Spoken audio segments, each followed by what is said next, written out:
For the last release of 2022, we have something a little bit special to us, and that is we finally now are combining all of the capabilities that we have with our Hoylo plans with kind of the other big area that we have been working on, and that is the Hoylo boards.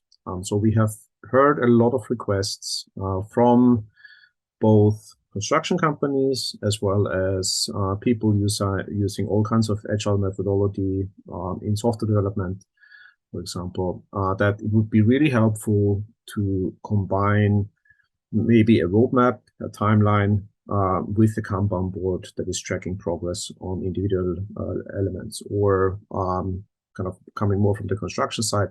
Maybe you have your huge pool plan, but you also have a board that is tracking RFIs for different teams, or maybe kind of a general one, or you have personal to-do lists. You have a board that is tracking material use, all of that. So in this release, we are finally opening that up, and we definitely see this as, again, a starting point for a longer journey. There is going to be a lot of ideas, and we are more than ever interested in what you think this could be used for. But we have a couple of things that I would like to show, just to give you an idea on how that could be used in your processes as well.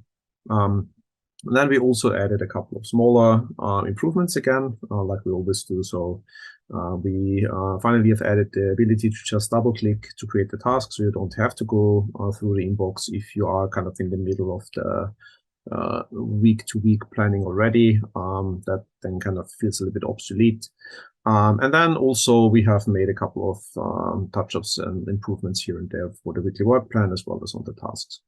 So let's get right into the big one.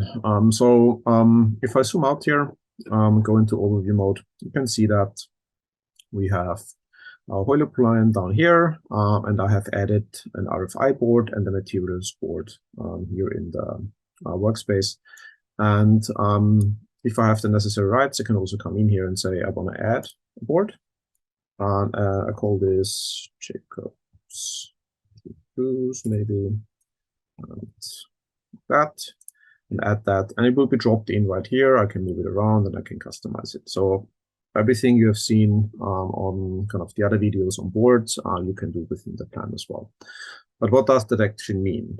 So if we look at the plan, if we zoom in here, let's say that I have a request for something. I need some information.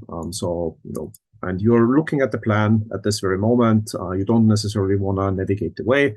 You're just dragging in a note and say, I need some info on something, or I need the final position by the power outlet, something like that.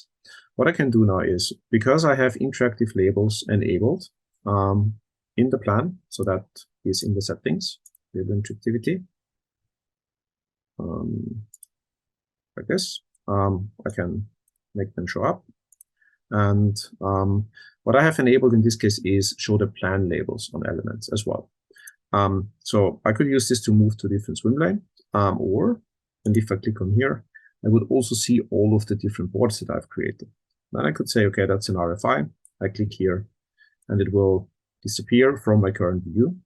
And where it essentially goes is the default column of my RFI board. So if I want to jump there real quick, I can basically go to the bookmarks, find the RFI board, click that, and you can see it jumps in the to-do column, because that is set up to be the default column for this board here. So if we go in here, look at the column sections, you can see that's default. And then I can basically take a look at this, and that's where all of the current open RFIs would land. And I could then move them to different columns and swim lanes.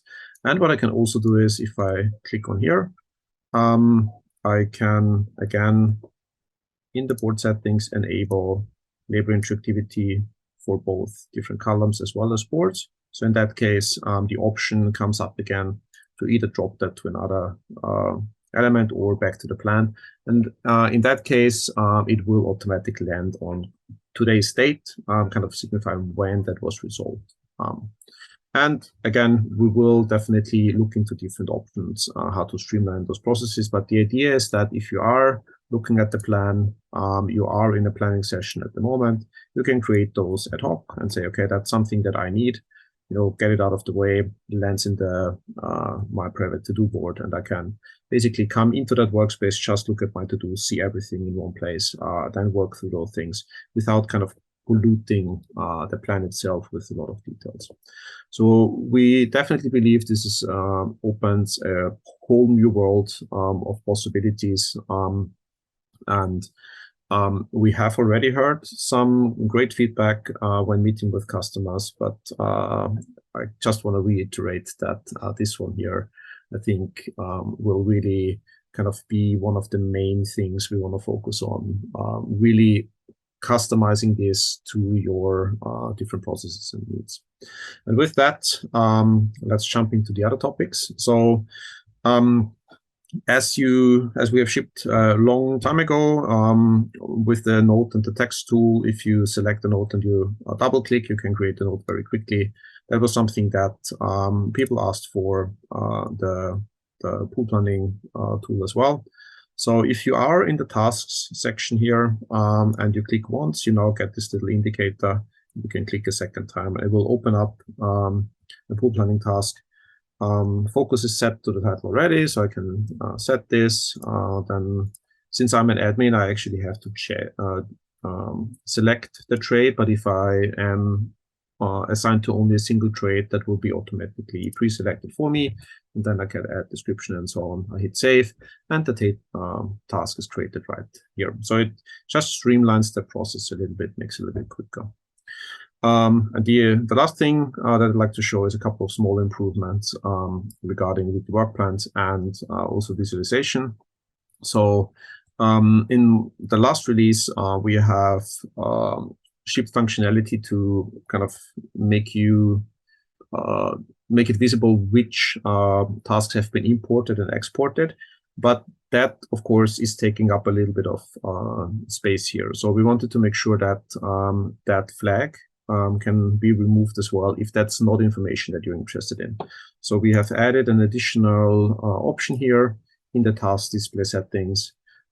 So not only can you now set variance reason and last edited date visible or invisible, but you can also hide if you want that import or modified flag, if that's something that you don't necessarily need. So that is a small addition. And then going into the weekly work plan, what we have added is the option to jump to the weekly work plan for a particular week directly via the context settings. So you click up here. And it will pre-select the correct week and will basically just show that week. And if I need a longer time frame, I could then say, okay, I need 4 weeks, for example, that I want to look at. So that's a quick way. You can, by the way, also do the same thing. If I close this again for the insights panel. So if you do that, it will basically show the current week, and it will have the filter applied for that current week already. Going back to the weekly work plan, if I open this up, one other request that came in is, all right, I have all of these tasks visible, but how do I know whether that one here actually started here, or if it's a longer task? Same thing, of course, for tasks down here. So one of the requests was to be able to show the duration, and that is something that is now part of the options down here.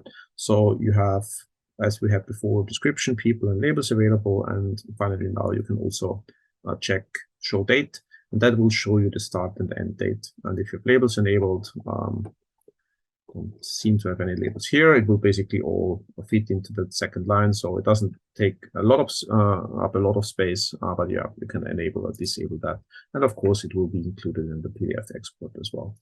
And also, if you're kind of zoomed in a lot and you're kind of missing the frame of reference, you can now also hover, and you can see that we are also displaying the start and end date for any individual task as part of the tooltip when you hover over it. So yeah, that's a couple of the changes.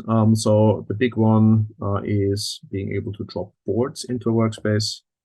Definitely very excited about that one. And I think the other ones are nice additions to kind of improve our core functionality and make it even more streamlined. And with that, I want to thank you all for providing feedback throughout 2022, and I'm looking forward to a lot of really cool new functionality and a lot of ideas the next year as well.